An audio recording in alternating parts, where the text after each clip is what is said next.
dan saya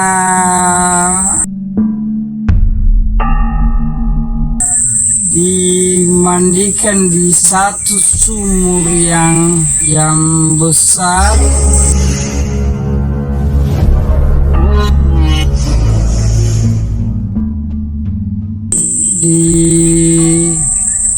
Dipercayai keramat, dan saya dimandikan di situ dengan 7 macam kembang. Uang ada, kesenangan perempuan itu saya berjalan terus.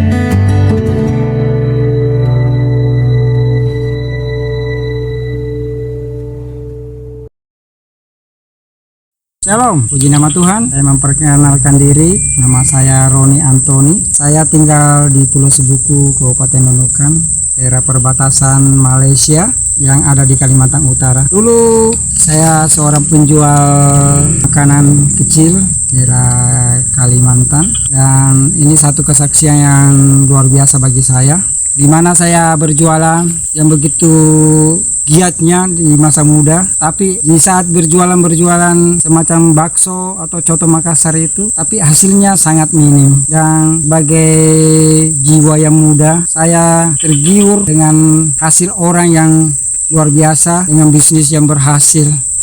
Tapi aku bingung dengan cara bagaimana bisa berhasil dengan sedangkan saya sendiri berjualan, jualan bakso, jualan ikan bakar, tapi hasilnya sangat minim, dan itu pun kadang-kadang merugi karena tidak ada hasil, tidak ada pembeli. Dan sedikit cerita, teman saya yang berhasil itu pernah mengatakan, kalau mau berhasil kamu coba-coba ke Jawa. Dan saya dengan mendengar itu dengan cuma lalu lalang, dan saya memang tidak berpikir untuk ke sana karena keadaan ekonomi saya sangat sakit, karena keuangan sangat minim. Saya mencoba mencari cerita yang lebih besar lagi, lebih lengkap, tapi ternyata dia menunjukkan bahwa harus ke Jawa, di daerah Malang dan ke Gunung Kawi. Dan saya ambil keputusan tahun 2001, saya ke Jawa dengan uang yang sangat minim. Saya ke Jawa, dan alhasil sampai di Malang dan Gunung Kawi, saya bertemu seorang pawang, seorang laki-laki, dan mengantar saya ke daerah sumur dan mengatakan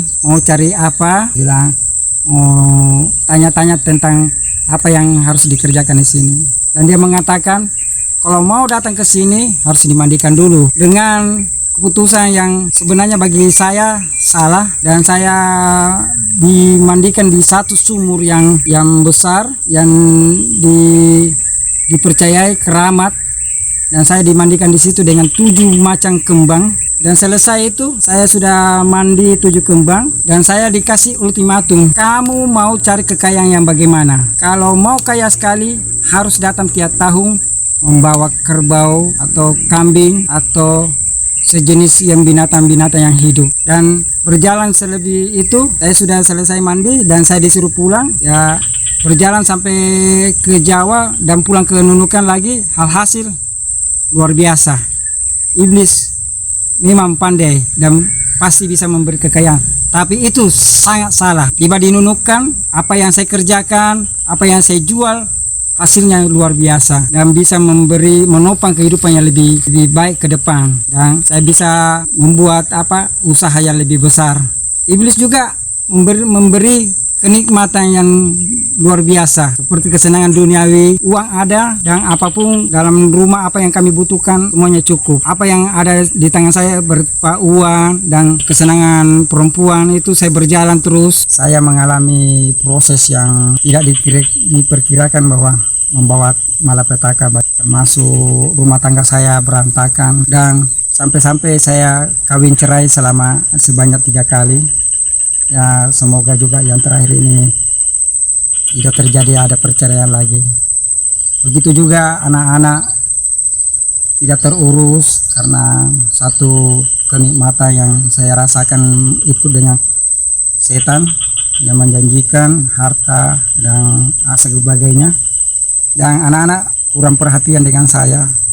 Jadi itulah, di saat ikut dengan persekutuan setan itu, banyak kegelisahan. Di saat saya tidur saya sangat gelisah.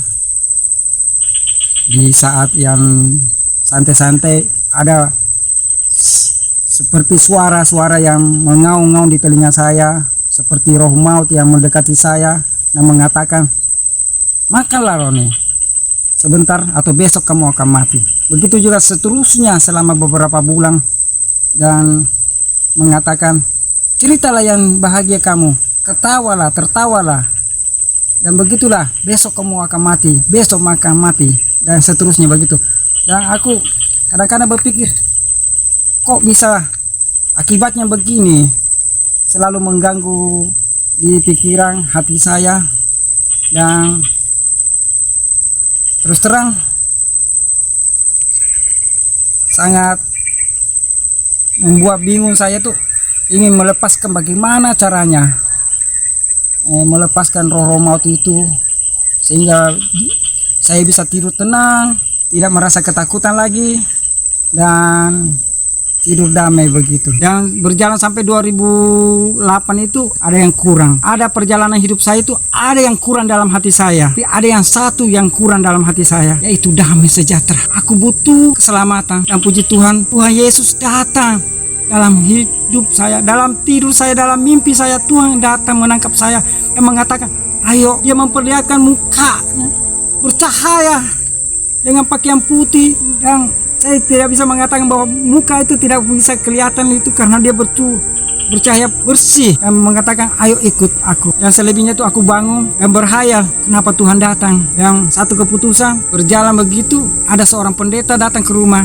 berbelanja satu speaker, satu set, dan dia memberi dorongan dan semangat dan mengajak saya ke gereja. Dan memang itu waktu saya tidak pernah ke gereja, dan ambil keputusan saya mendatangi gereja itu. Walaupun gereja itu dulunya tahun 2007 itu sangat sederhana, tapi saya datang dan mendoakan saya, dan berjalan begitu saya ambil keputusan saya akan dipermandikan dan didoa pelepasan. Puji Tuhan, selama doa pelepasan itu Tuhan mengizinkan saya diselamatkan dan meninggalkan apa yang saya pernah lakukan yang jauh daripada kehendak Tuhan. Bebas begitu dahsyat ya, sehingga saya bisa tidur dengan tenang tanpa ada suara-suara di telinga saya mengganggu seterusnya. Itulah kesaksian saya bahwa ikut dengan roh-roh jahat atau persekutuan dengan iblis atau setan pun itu sangat tidak baik, karena selalu mengundang maut untuk diri kita pribadi. Walaupun saat ini saya sudah terbebas karena Tuhan mengasihi saya. Luar biasanya saya diberi jalan dengan Tuhan, sehingga Tuhan mendatangi saya di dalam mimpi saya, dan Tuhan memanggil saya dan menyelamatkan saya. Itulah kesaksian saya. Semoga menjadi inspirasi buat saudara, sehingga tidak memilih jalan seperti saya yang pernah saya lalui, terikat dengan satu persekutuan setan untuk mengambil kenikmatan duniawi. Terima kasih. Tuhan Yesus memberkati. Inilah hidup Bapak Roni yang sudah diubahkan oleh tangan Tuhan Yesus. Hidupnya penuh dengan damai sejahtera. Apa saja yang diperbuatnya dijadikan oleh Tuhan menjadi berhasil. Sekarang rumahnya tidak sepi lagi, pintu rumahnya terbuka untuk mereka yang mau datang dan berdoa. Satu persatu Tuhan pulihkan kebahagiaan dan kerukunan dalam rumah tangga ia dapatkan dari Tuhan. Istri dan anaknya giat dalam pekerjaan Tuhan. Dulu hidupnya mencari kesenangan duniawi, sekarang hanyalah untuk menyenangkan hati Tuhan. Dulu hidupnya kaya materi tetapi jiwanya kosong. Sekarang hidupnya kaya akan pengetahuan firman Tuhan. Kerinduan hatinya adalah mendirikan sebuah rumah singgah bagi orang yang terlantar dan menderita. Itulah yang senantiasa terucap dalam doanya. Ia membukakan pintu rumah tinggalnya untuk dipakai tempat ibadah, agar di rumah ini nama Tuhan senantiasa diserukan, dipuji dan disembah di sana. Setiap harinya ada lagu pujian yang menggema di seputar halaman rumahnya. Sekarang hati Pak Roni penuh dengan sukacita. Ia tidak lagi ketakutan akan kematian. Malah ia berucap, "Karena bagiku hidup adalah Kristus dan mati adalah keuntungan."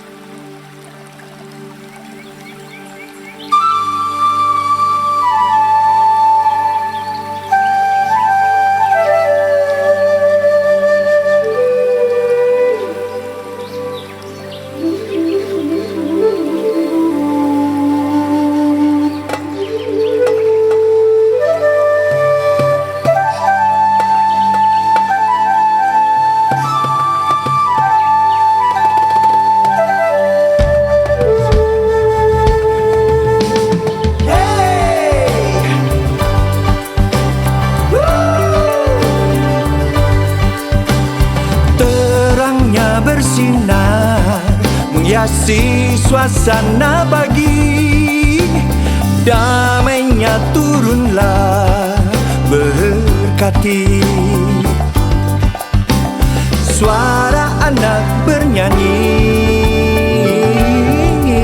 mengangkat nyanyian surgawi, alam pun mendengar kidungnya.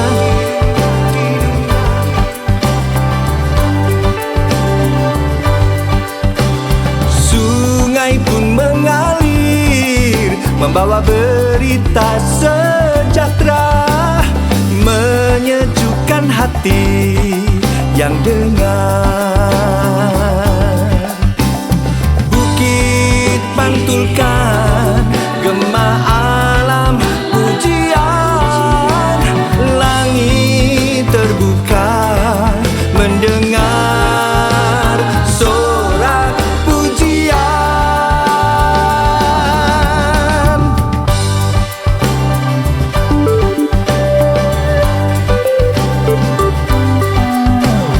Basahi umatmu dengan bersihnya embunmu, menjadi kekasih hatimu.